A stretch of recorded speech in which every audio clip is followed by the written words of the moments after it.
Balance delivered daily, as we say. More of the headlines now from Smerconish.com and the corresponding newsletter. Yesterday, 9,799 votes were cast on the survey question of the day. Should President Zelensky be empowered to negotiate a peace settlement with Putin that includes lifting sanctions? In other words, we've had a number of conversations here about what a peace deal might look like, the 4 or 5 critical issues. And then it occurred to me, well, wait a minute, isn't Putin going to want the U.S. sanctions to go away before he agrees to withdraw Russian troops?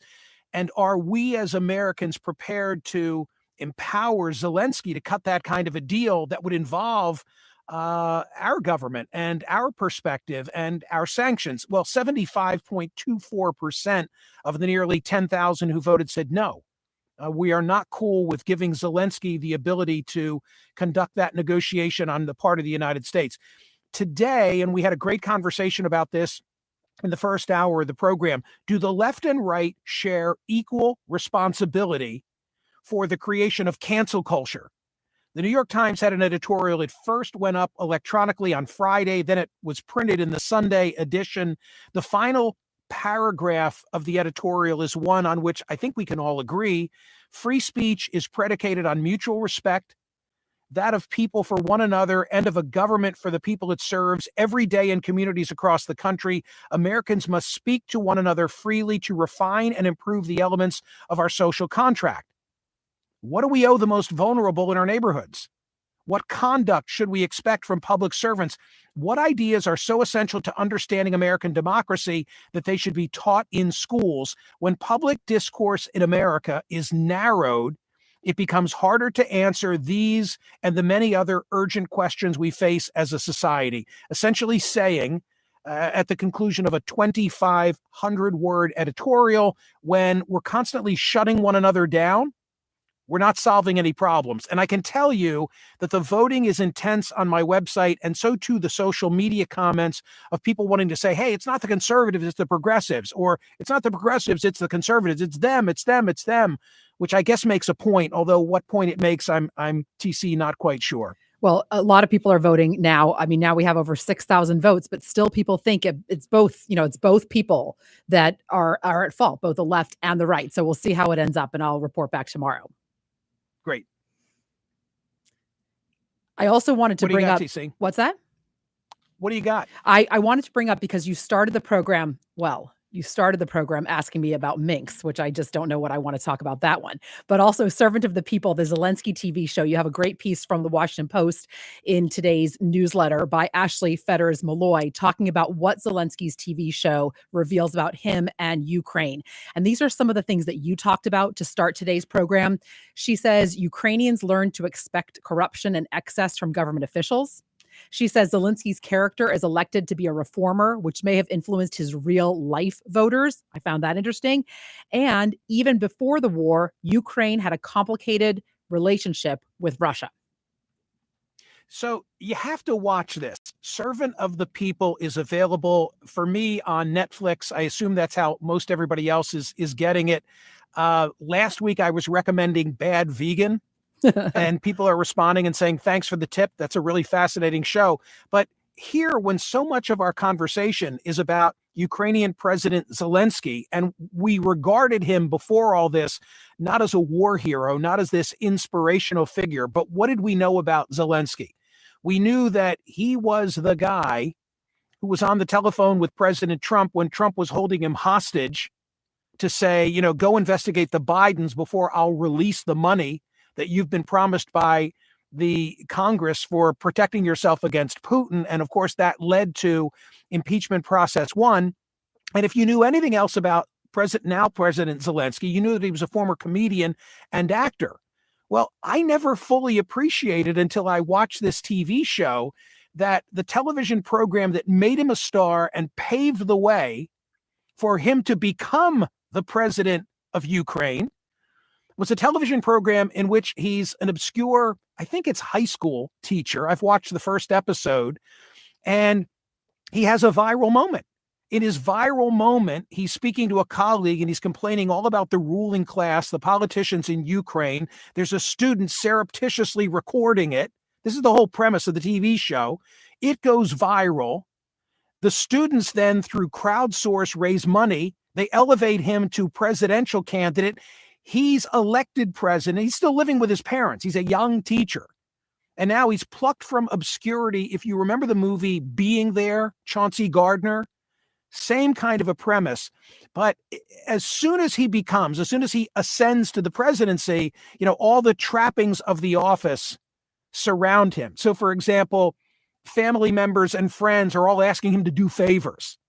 And the temptation is there for him now to be as corrupt as all the others. And I'm only one episode in, so I don't know which he chooses, to be true to himself or to take the money and run, which, by the way, was also the crossroads, of many books and many movies, not the least of which was the novel I wrote, Talk. But it's really a great insight into Ukraine, which is presented not as a war-torn nation, the likes that we see now on television every night, but instead as a very cosmopolitan, glitzy, fancy, modern, Western place. Highly recommend Servant of the People. If you want to understand President Zelensky, go see the body of acting work that enabled him to really become the Ukrainian president. TC? If you're looking at the 3 monitors in our studio right now, they're all covering Judge Ketanji Brown Jackson. She's about to resume day 2 of the Senate hearings. Yesterday, everybody on the committee was able to do an opening statement. Then she was introduced, and then she did an opening statement. And there's a piece on Smerconish.com and the Smerconish.com newsletter from SCOTUS blog, which is covering it closely. So let me say that I thought that her opening statement was very impactful. Today is the day that the members of the committee are each given 30 minutes for questioning.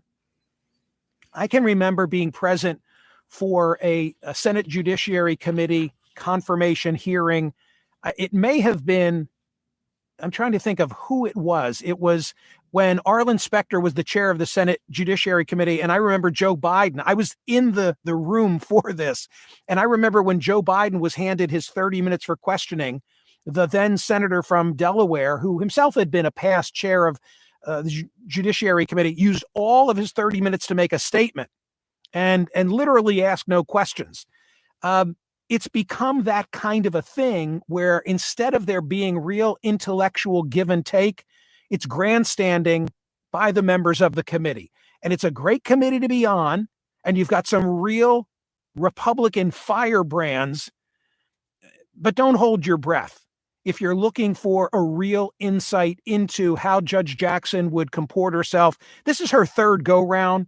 She's expert at deflection, and I don't think that there's a chance that she'll be unsuccessful in gaining the confirmation vote from the U.S. Senate.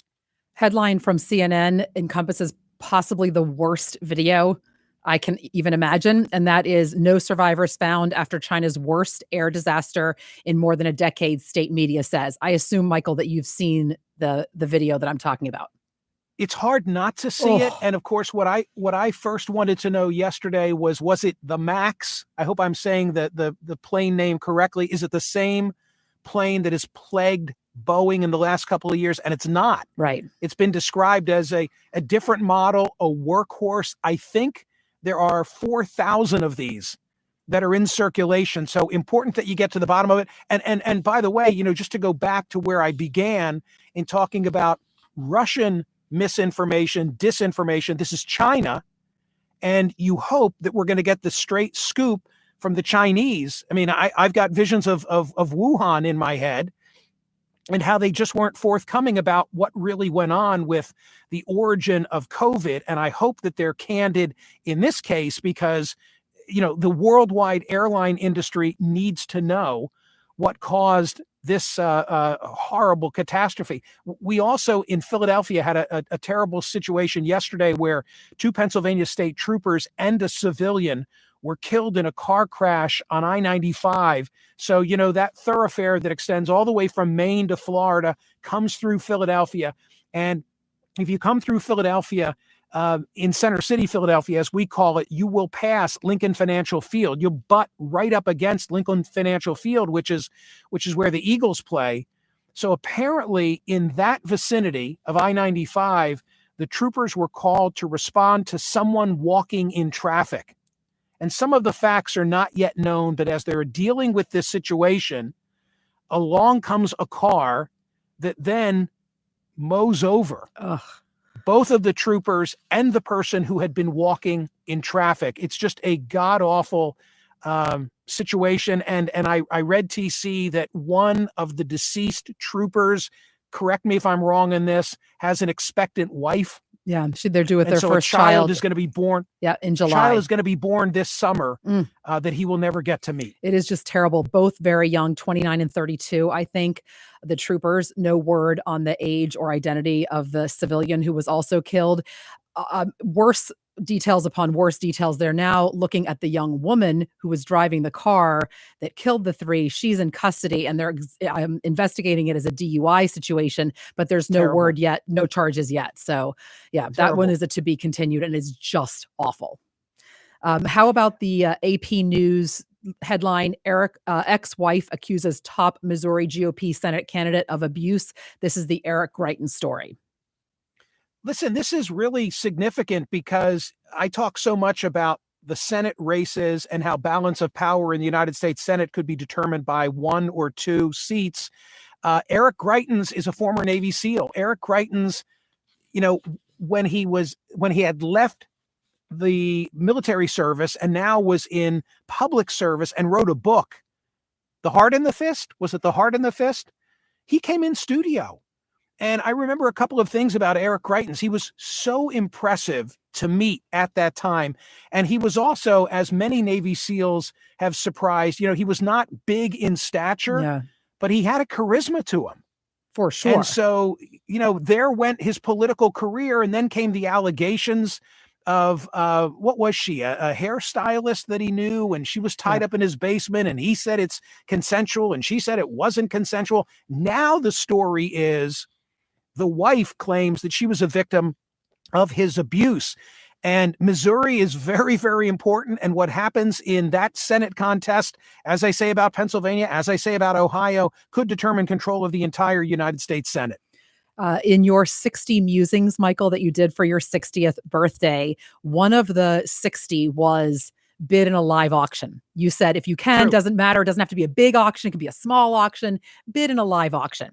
So headline from Barron's today at Smerconish.com and on the newsletter: Andy Warhol's portrait of Marilyn Monroe could fetch a record $200 million at auction. Is that what you were talking about?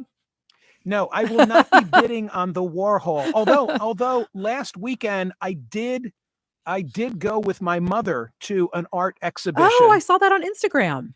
Did you see those pictures? Yeah, that was really neat. So that was Keith Haring. Keith Haring, whose work I really like. Keith Haring, who some describe, and he initially was, a subway artist.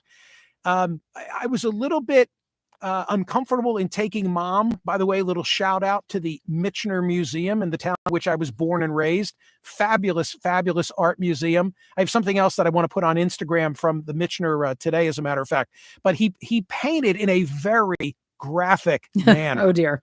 Very, very, talk about minx. Minx had nothing on Keith Haring's work.